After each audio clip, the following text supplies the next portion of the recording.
Hi and welcome to the channel. Today we will build another SFF PC using this PCCOOLER i100 Pro Mesh. So I bought this for 4,000 pesos, which is pretty much near NR200 piece price. From PCCOOLER's website, it seems that they are a PC cooler company. Anyway, this is a 7.5 liter case, which has a similar volume to the D21 Pro. However, the D21 Pro is shorter in length and taller in height than the i100 Pro, which also means that the i100 Pro requires a bigger desk space. The primary difference in dimension is due to the difference in layout for the PSU. The D21 Pro's PSU is on the bottom of the motherboard and GPU, while for the i100 Pro, it is beside the motherboard. With that, it comes with compatibility advantages and disadvantages. D21 Pro can fit in either SFX or SFXL PSU, while the i100 Pro can only fit an SFX PSU. i100 Pro can fit in a 300mm GPU, while D21 Pro can only fit in a 208mm GPU. D21 Pro can support a 64mm cooler, while i100 Pro is not far behind by supporting a 60mm cooler. Depending on the length of your GPU, i100 Pro can support a 3.5-inch HDD, while D21 Pro cannot. Although both are supposed to have fittings for a 2.5-inch drive, I am not particular with it since I am a person who will just tuck away an SSD anywhere. However, D21 Pro can house two 90mm fans at the top as an exhaust for extra airflow capacity. Okay, so I already opened this box since I want to verify if the case is really inside.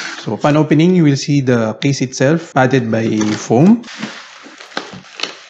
So this is the case itself. I forgot what color is this, but it looks gray. So it has a handle by default, which is good. At the top, you can see the USB 3 port and a power button. At the front, you'll just see the logo, which is the PC cooler. And this is a typical sandwich layout. So the motherboard will be in this side and the graphics card will be on this side. Accessories. So they have a manual and zip ties, then set of screws. So I like this packet as it can be sealed back. Let's open the case. So the case is secured by 4 screws here. So notice first that the paints have been chipped off already just by unscrewing it. Anyway, both of the panels can be removed now. And the panels, they interchangeable? No, they're not interchangeable because of this design here. The panels also have a good thickness. It's sturdy enough. Okay, so inside, there's a set of power switch connectors, USB 3, and for the PSU. So that's it for the case. The case is very simple. I need to test something first. So this is the motherboard, CPU, RAM, SSD, and of course, obviously the cooler. So by right, this is 62mm in height. So this is the black ridge cooler, which I reviewed in my previous video. So I will not put in the compatibility mode. This is a mix of overclocking mode and performance mode. Okay, so it seems that I have to remove this first.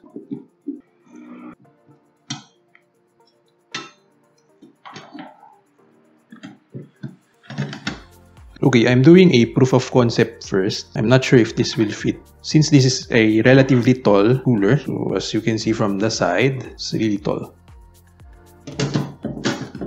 Seems that I can close it. So the next problem is if the fans will hit the side panel. So I'll have to remove this first because there are some things that I haven't done yet. So it's good if you can plug the power cable first. This one is very tight. And also plug the PCI-E riser. So this will not fit if you lift it up directly. You have to slide it this way.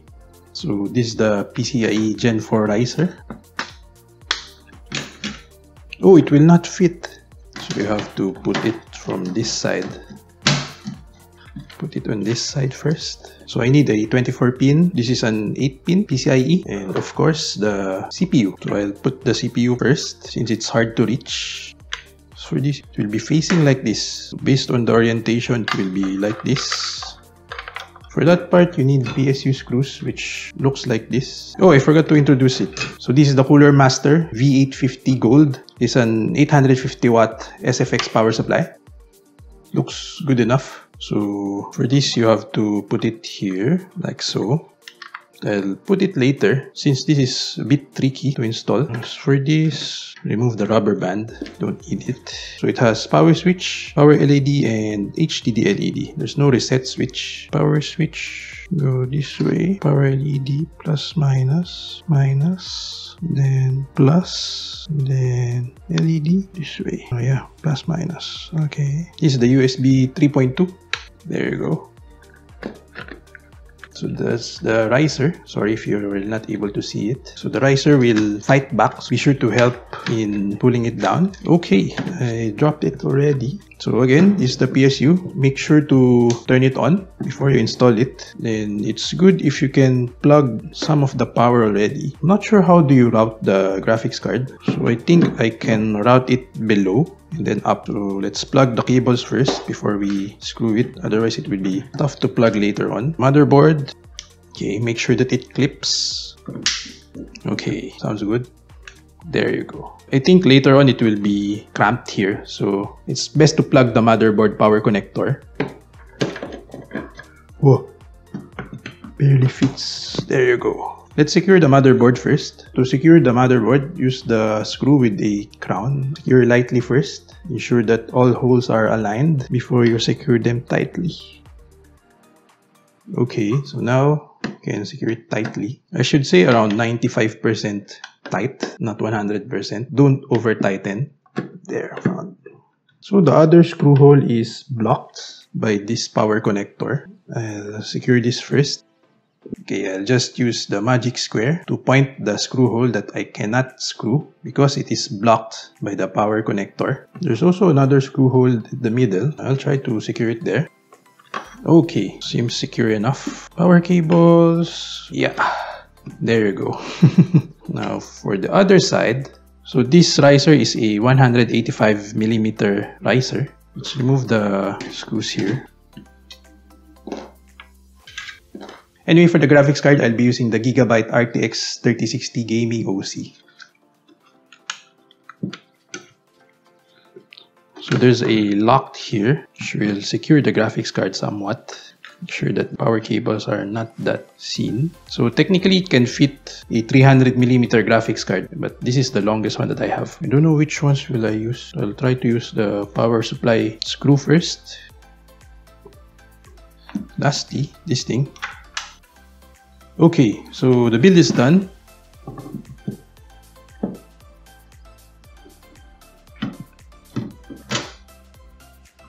Okay, looks secured enough.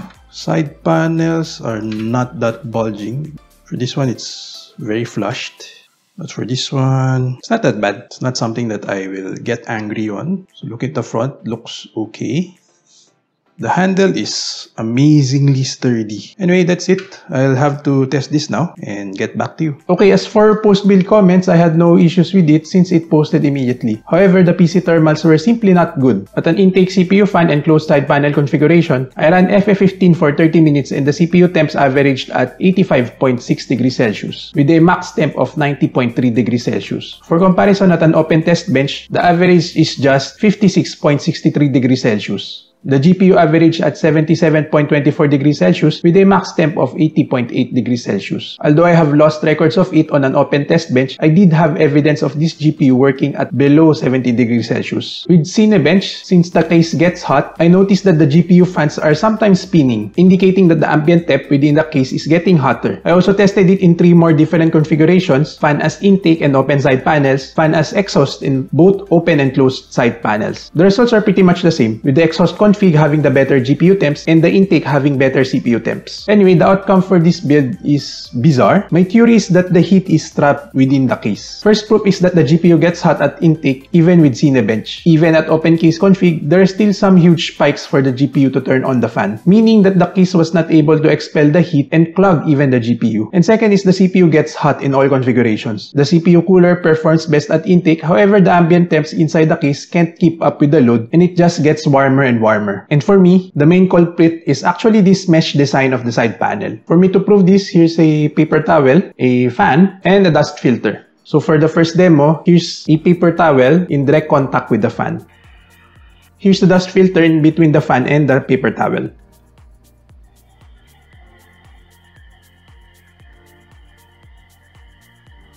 That's how it should be. And here's the side panel in between the paper towel and the fan.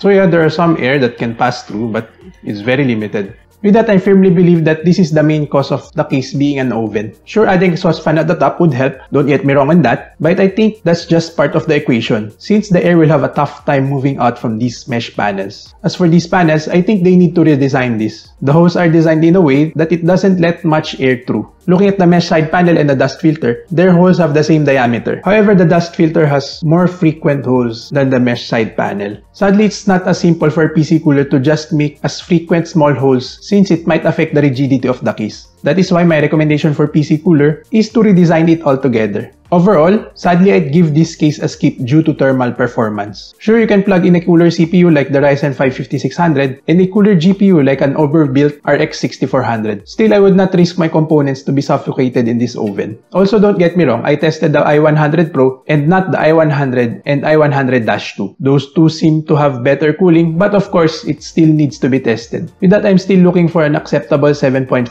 liter case. Okay, so that's it for this video. Let me know in the comment section below on what you think about this case. Thanks for watching. Do like or dislike and subscribe for more unboxing and benchmarks. Bye!